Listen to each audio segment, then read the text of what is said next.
So here's my challenge to the single Christian men and the single Christian women that are searching for love.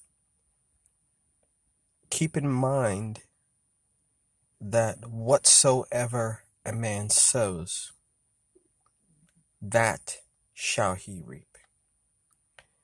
If I sow love into others, I'm going to reap a harvest of that love. And so here's something that I want the Christian single community and also the married singles. How are you going to be married and single? The married population as well. To sow love. So if you, I think sometimes as a single person, you're thinking like, oh man, I want to be married. I want to find a wife. I want to build a family. All the things that many men and many women long to have. And they get married. They meet that person. So they're able to attract someone first and foremost. So that's probably one of the first steps in finding a helpmate. You gotta attract them. They gotta see you. You know what I mean?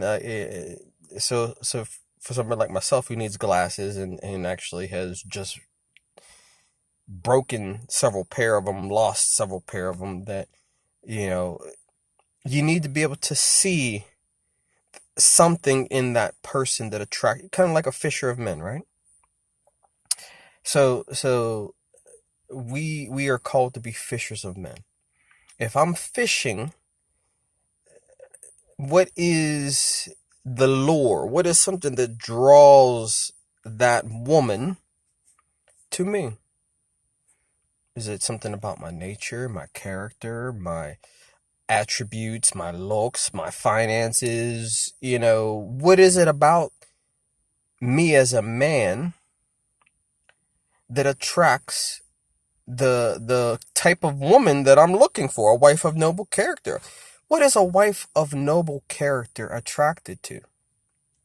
So, as a fisher of a wife of noble character, I guess I would probably have to know what attracts a wife of noble character to a man.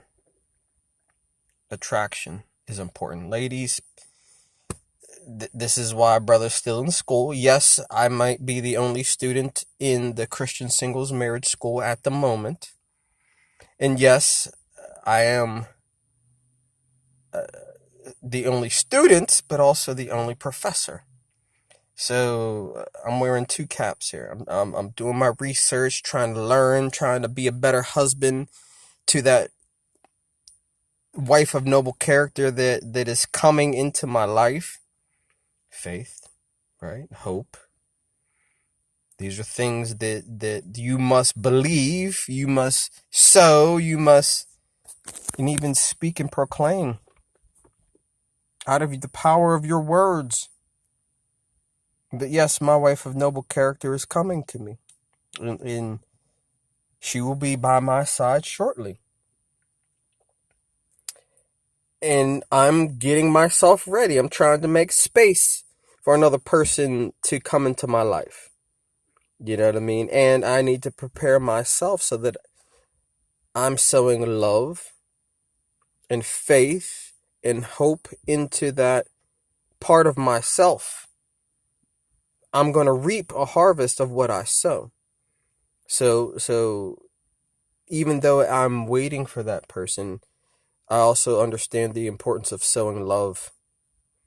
And, oftentimes when people get married, they forget, like, hey, you got some single friends out here that are still single. They were lonely. They want to find their husband or wife too. And we just kind of forget that. But what if as a married couple, a God-honoring, faith-centered married couple, you would sow into a single man or a single woman's life and say, hey, I know a woman can I introduce you? Why don't you come over for a picnic in the park?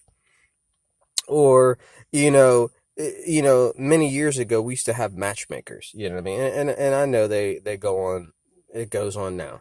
But the matchmakers where you went to church and there was a woman who said, "Hey, how are you? Welcome to church.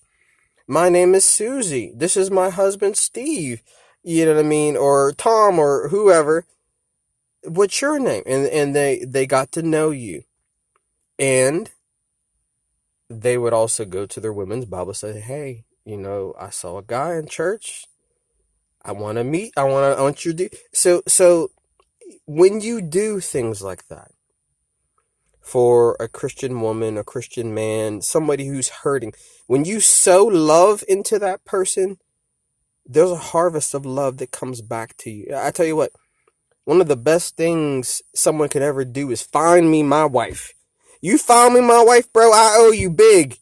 You know what I mean? Because, well, if provided she's a wife that brings you good all the days of your life, a wife of noble character, a wife that causes you to rejoice in the Lord because you have raised up this beautiful woman for me. And she's a blessing into my life. Same thing, of course, for the men.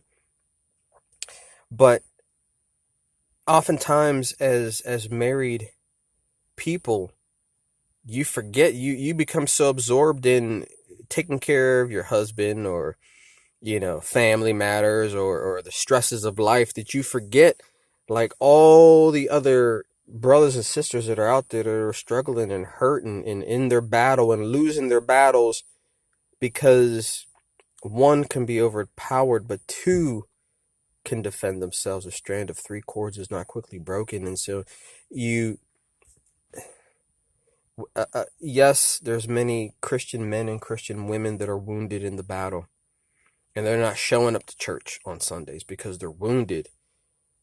And we need prayer intercessors to pray for them, for their victory in the battle, so that they can start showing up for the ladies out there that are praying for husbands.